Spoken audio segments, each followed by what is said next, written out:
lebih ada duit yang udah diperkirakan, langsung aja bisa ngambil yang gold yang tinggi minimal 450 watt, jangan ada beli dua seperti saya ini. Cuman tujuan saya beli dua sebenarnya juga ya karena itu pertama budget saya waktu mulai itu tipis gitu kan, akhirnya saya beli secara bertahap. Dan akhirnya sekarang saya berpikir kenapa nggak saya jual, ya buat inilah, buat backup gitu gengs. Kan yang Bitfenix Whisper ini kan garansi RMA-nya itu 7 tahun ya, lumayan lama ya, sekali rusak replace baru gitu kan selama 7 tahun itu. Nah si Be Quiet ini ya saya pergunakan untuk backup aja. Jadi di saat misalkan ya, semoga saya nggak berharap ini terjadi sih, jadi di saat Bitfenix yang mungkin nanti mengalami kegagalan dan harus gue garansiin, ya gue pakai Be Quiet-nya dulu gitu loh. Tapi ini invest lah, dan gue juga ada rencana lagi sih nambah satu lagi PSU yang entah platinum atau titanium yang 850 watt. Jadi gue punya backup itu ada dua nanti. Cuman itu perlahan lah. Kalau UPS gue cukupkan di sini, gue nggak perlu yang pure sine wave. Yang penting ketika listrik mati itu gue punya waktu untuk shutdown. Dan gue tetap mau sistem yang gue rancang ini berjalan secara utuh, dalam artian semuanya tetap bisa gue kontrol online, karena gue juga harus kerja. Nanti di saat sudah normal gue pasti harus kembali ke kantor dan bla bla blanya gitu kan. Jadi di saat komputer mati itu gue mau wifi gue tuh tetap nyala gitu loh. Wifi gue tetap nyala, jadi gue tetap bisa selalu terhubung dengan sistem gue, dengan yang nanti akan gue rancang dan akan gue buat videonya. Mungkin ya teman-teman bisa ikutin kalau mau gitu loh, versi ribetnya menurut gue, karena gue demen otak-atik, jadi gue mungkin buat versi ribetnya dan ada versi santainya. Seperti itu. Windows juga ya beli ori aja lah kan, cuman 130.000 ini coanya aja gitu kan, nggak perlu mahal-mahal, nggak nyampe jutaan yang kayak dulu, sekarang udah murah Windows. Jadi jangan sungkan lah untuk membeli produk orisinal, juga kita banyak dapat manfaat dari produk orisinalnya ya. Kabelan ya standar aja, yang berapa giga gue lupa, tapi yang standar lah yang murah ini, cuman 5 meter ini gue beli. Modem 4G ini sebetulnya perlu nggak perlu. Jadi tadi gue bilang gue membuat sistem ini gue bisa kontrol kapanpun gue berada dan dalam kondisi apapun, dalam kondisi apapun, dalam artian ketika mati lampu ada UPS yang bisa backup hanya untuk sistem kecil yang gue buat dengan watt cukup kecil, itu untuk matiin dan nyalain si CPU-nya.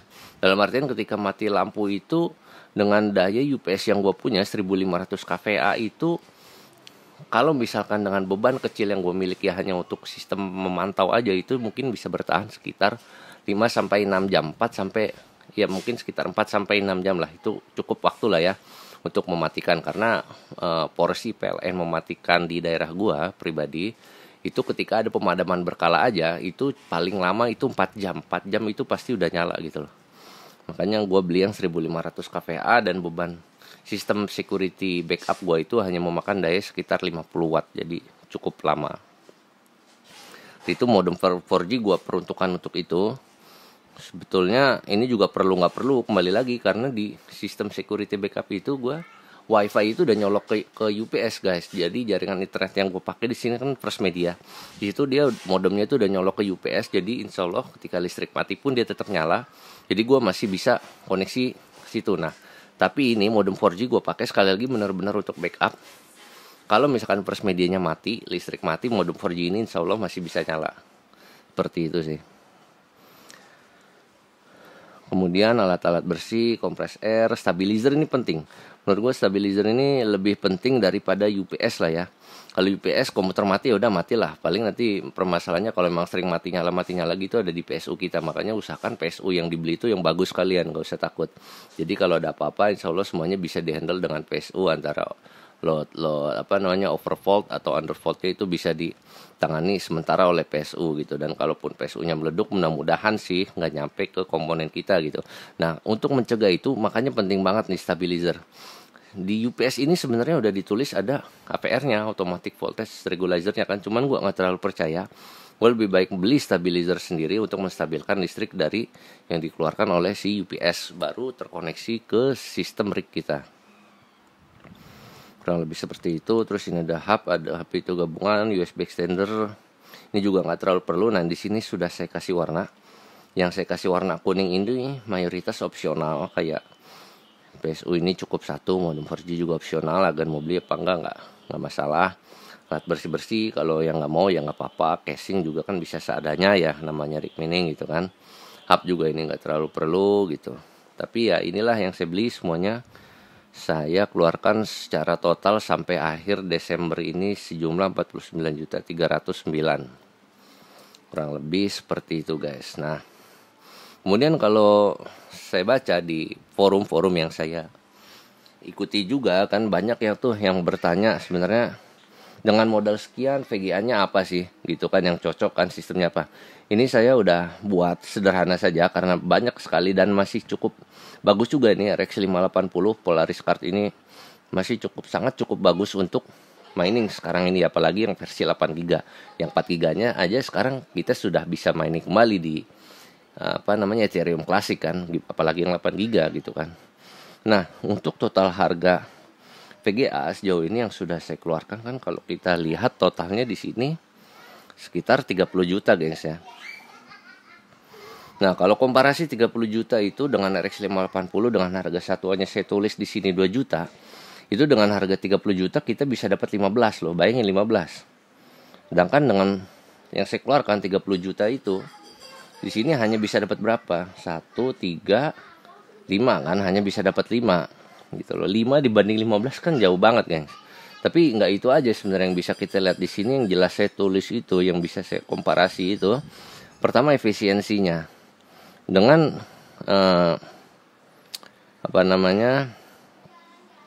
15 RX 580, kalau saya lihat-lihat di forum, saya pribadi nggak punya VGA ini ya, jadi mungkin kalau ada sedikit salah mengenai hash rate dan kawan-kawan tolong teman-teman koreksi.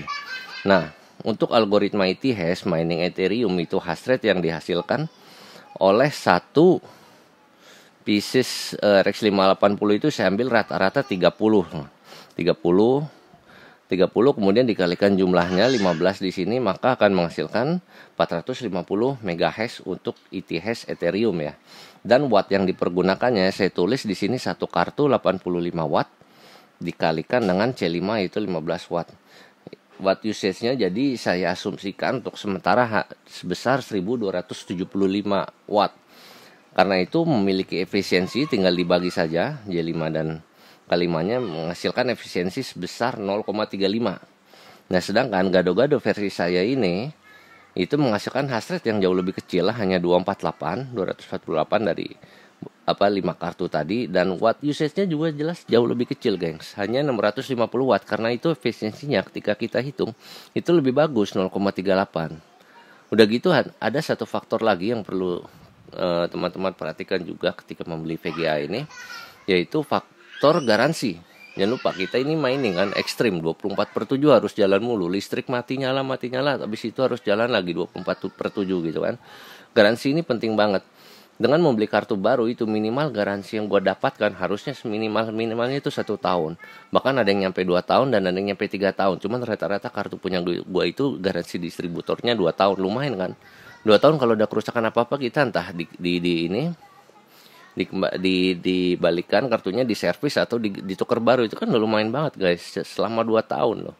Tapi misalkan kita beli yang second RX 580 second nggak dapat garansi, gua nggak tahu nah itu awal-awal gua bicarakan itu masalah risk manajemennya itu kita harus paham gitu loh.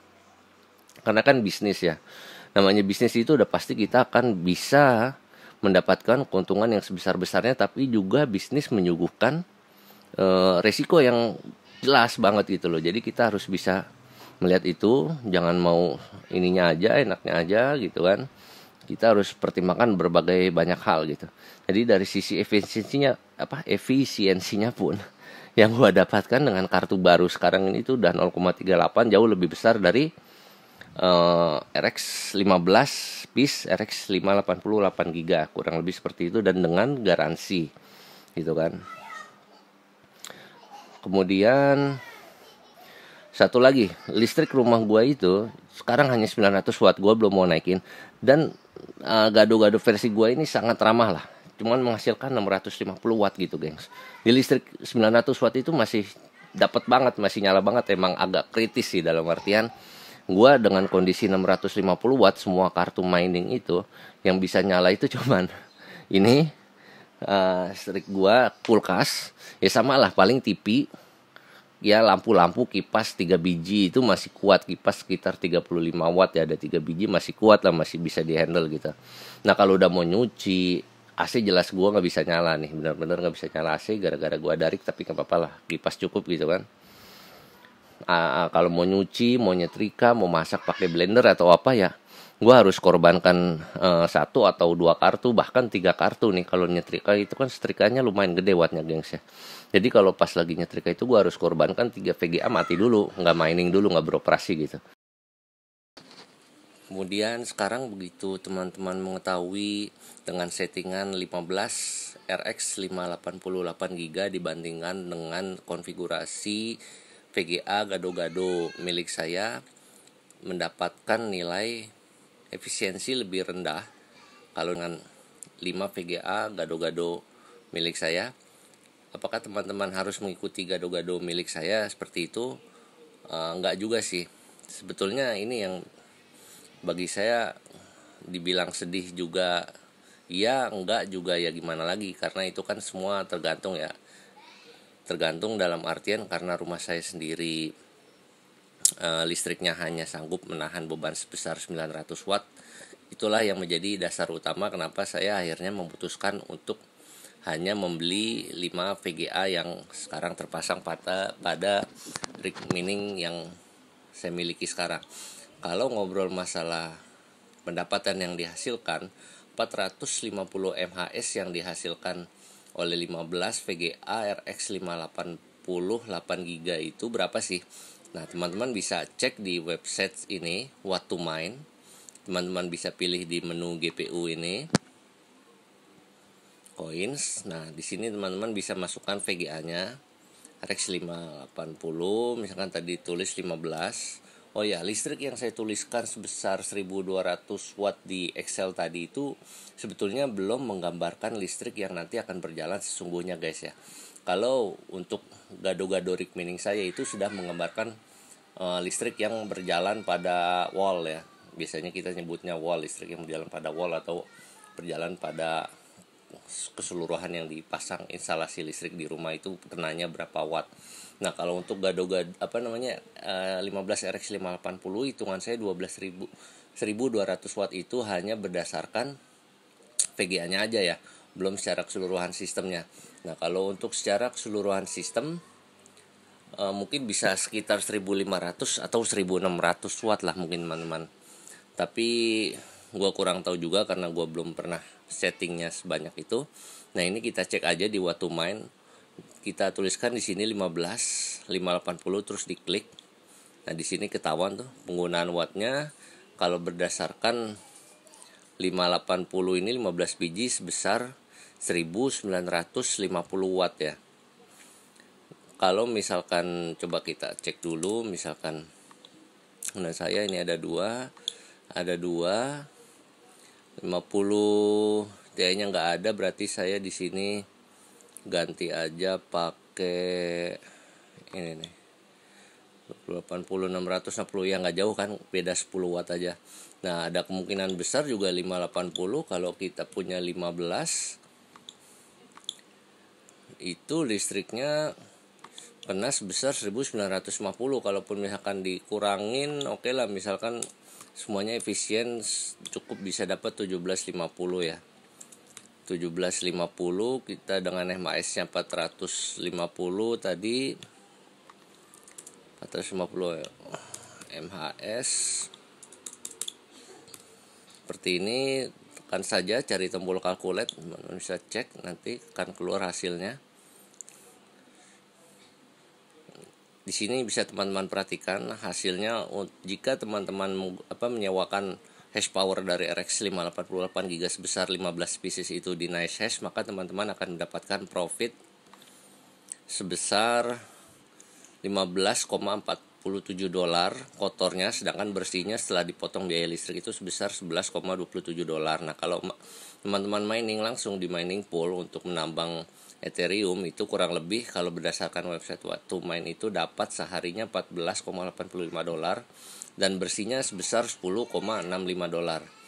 Kemudian kalau kita bandingkan dengan konfigurasi saya berarti saya ubah aja langsung di sini, itu kan sebesar 248 MHz.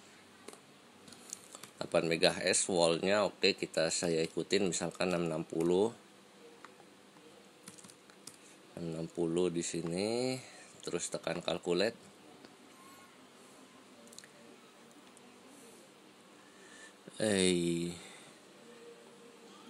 Mana dia? Kayaknya ada kesalahan di sini. Saya reset dulu aja seperti ini. Nah, kok kecil ya? Nggak usah ini aja, tapi di sininya saya rubah jadi 248. Oke. Kita tekan calculate. Untuk konfigurasi 5 VGA yang saya miliki di Nice Hash itu, kalau saya rentalkan hash powernya, saya dapat sehari kurang lebih $8,52 dan bersihnya sebesar $6,94. Kalau saya taruh di mining pool untuk nambang Ethereum, kurang lebih dapatnya $8,19 dan bersihnya sekitar $6,6. Nah, teman-teman bisa lihat kan di situ perbandingannya jelas. 15 RX 580 dengan modal 30 juta itu berhasil memperoleh nilai pendapatan yang jauh lebih besar. Karena itu kembali lagi sebetulnya pada kondisi yang teman-teman miliki. Kenapa saya memilih untuk hanya menggunakan 5 VGA yang ada sekarang ini ya, karena tadi keterbatasannya ada pada listrik rumah saya yang hanya sanggup 900 watt ya, hanya sanggup menghandle beban sebesar 900 watt. Karena itu saya putuskan untuk menggunakan hanya 5 VGA tapi mengincar efisiensinya tinggi, yaitu saya bisa mendapatkan 0,38 efisiensi. Pendapatan seperti ini itu tidak pasti ya guys ya. Jadi ini akan naik turun karena teman-teman juga harus selalu perhatikan nilainya, kondisi pasarnya, harganya berapa. Nah, ini hari ini BTC lagi cukup tinggi 19.200, sedangkan Ethereum $584 juga. Teman-teman harus selalu perhatikan juga pergerakannya, tingkat kesulitan dari algoritmanya, kapan akan berubah, seperti itu kurang lebih. Oke guys, semua sudah terpasang. Di paling kiri ada XFX RX 5600 XT, 2 di tengah adalah MSI Gaming X RX 5700 non XT. Untuk PSU nya saya gunakan Bitfinex 850 watt yang gold. Sekarang kita tes masuk Windows apakah terdeteksi dengan benar 5 VGA yang tadi barusan kita pasang. Kita cek melalui device manager. Oh iya, di BIOS-nya itu sebentar guys, kita lihat di sini ya, nampaknya tidak terdeteksi 3060-nya dan 5700-nya juga kurang satu. Di sini di motherboard saya B450F itu nggak ada apa yang namanya 4G decoding. Kalau saya baca-baca di beberapa forum, settingan 4G decoding ke on itu agar dapat motherboard menangani banyak VGA yang kita pergunakan dalam satu waktu. Tapi emang agak aneh sih, di motherboard saya tidak ada settingan seperti itu. Namun akan saya baca dulu secara detail bukunya. Oke, saya reboot dulu guys. Nah, untuk motherboard saya settingannya seperti ini guys. Jadi kita harus melakukan setting dulu pada PCI X16_3 control. Kalau informasi dari bawahnya adalah kita harus merubah menjadi X2 mode, yaitu running PCI LA nya sebagai PCI X2 mode untuk mengenable PCI X1_2 plus 1_3, karena tadi kita gunakan riser pada VGA kita pada posisi PCI X1_2. Kemudian akhirnya konfigurasi final dari PCI X motherboard saya seperti ini guys. Jadi PCI X16_1 itu akan running di kali 8. Karena adanya penurunan dari PCI X16 menjadi kali 8 natif pada PCI X slot 16_1 saya, maka ketika nanti akan saya bermain game menggunakan slot tersebut, pasti akan adanya penurunan kualitas. Nah, seberapa besar penurunan kualitasnya saya kurang tahu, tapi sepertinya sih dan seharusnya tidak akan terlalu besar karena saya masih menggunakan seluruh lane-nya dari 16 lane itu. Jadi di situ dalam artian saya tidak menggunakan lane kali 1 yang seperti dimiliki oleh Riser. Oke sob, sekarang semua sudah di running ulang. Mari kita cek saja bagaimana hasilnya di Windows. Yap, akhirnya guys, setelah settingan yang tadi kita aplikasikan pada BIOS, semua VGA berhasil terdetek pada Windows 10 Pro. Dan ini sudah saya melakukan testing sebesar 11 jam ya. Teman-teman bisa perhatikan di plugin tersebut timenya sudah 11 jam. Artinya ya insya Allah sih semuanya stabil ya. Penggabungan antara Nvidia dan AMD card pada rig mining milik saya ini. Di sebelah kanan ada AHW info. Kita cek dulu GPU powernya yang dipergunakan adalah 119 watt untuk Nvidia RTX 3060 Ti.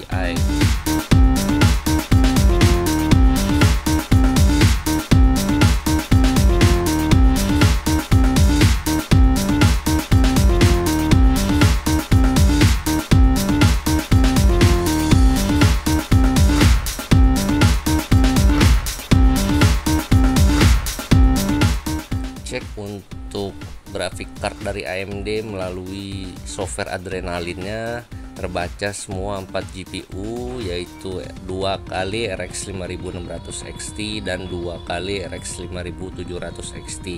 Nah, untuk mining melalui NiceHash ini sengaja memang saya bedakan. Untuk Nvidia saya menggunakan Claymore, dan sisanya untuk seluruh kartu dari AMD saya pergunakan Phoenix Miner.